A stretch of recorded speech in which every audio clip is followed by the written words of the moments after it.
Le ciel lourd et excessivement bleu, les nuages qui semblent s'abattre sur ma tête. Mon corps chargé de plomb, comme si, en revenant encore une fois dans ce bout du monde, il avait d'autres jambes, en plus mauvais état. Magno, le chauffeur, s'approche pour me saluer.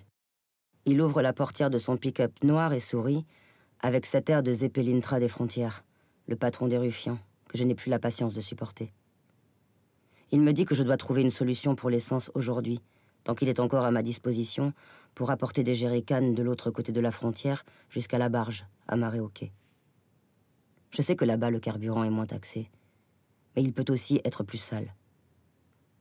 Lorsqu'on prépare un tel voyage, tous les détails ont leur importance. Une seule négligence suffit pour compliquer les choses par la suite. De l'essence sale peut signifier une pirogue à l'arrêt pendant des heures au milieu du fleuve. Et des nuées de piouns, ces minuscules moucherons qui pénètrent par tous les pores tandis que vous essayez de résoudre un problème de bougie d'allumage. Mais j'ai très peu d'argent et je dois en acheter plus de 400 litres. Le risque de l'essence sale se trouve donc compensé. L'agence de Banco do Brasil est à 2 pas d'ici. Je vais devoir à nouveau affronter la file d'attente sans clim pour retirer de l'argent au distributeur. Cette fois, le laboratoire de recherche n'a pas été très généreux. Peut-être parce que mon travail ne suscite plus le même enthousiasme qu'avant. Il me faudra être vigilant sur les dépenses. À peine ai-je posé le pied sur le trottoir que j'ai envie de faire demi-tour. Je ne sais pas comment les gens de cette ville supportent la chaleur, le soleil tranchant comme un canif. Après le sauna dans la file d'attente de la banque, je prends une mototaxi pour me rendre de l'autre côté de la frontière, acheter les doses de sérum antivenimeux, les médicaments contre le paludisme et les pastilles de chlore qui, allez savoir pourquoi, ne sont pas commercialisées de ce côté-ci. La vendeuse me regarde un peu étonnée, mais elle a l'habitude de ne pas poser de questions. Mieux vaut ne pas connaître les raisons qui poussent un gus à aller se fourrer dans la jungle.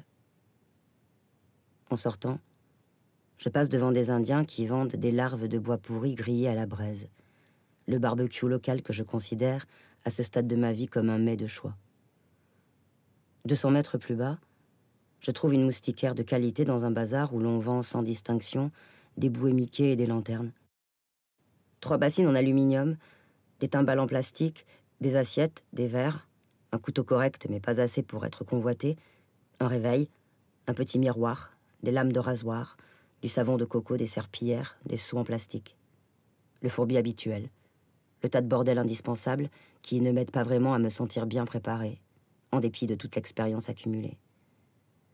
Comme si j'allais me retrouver à poil sans tout ça, sans défense face au moindre problème qui surgirait. Je paie le propriétaire du magasin en lui tendant des billets tachés et froissés. Je fais livrer le tout à l'hôtel El Comendador.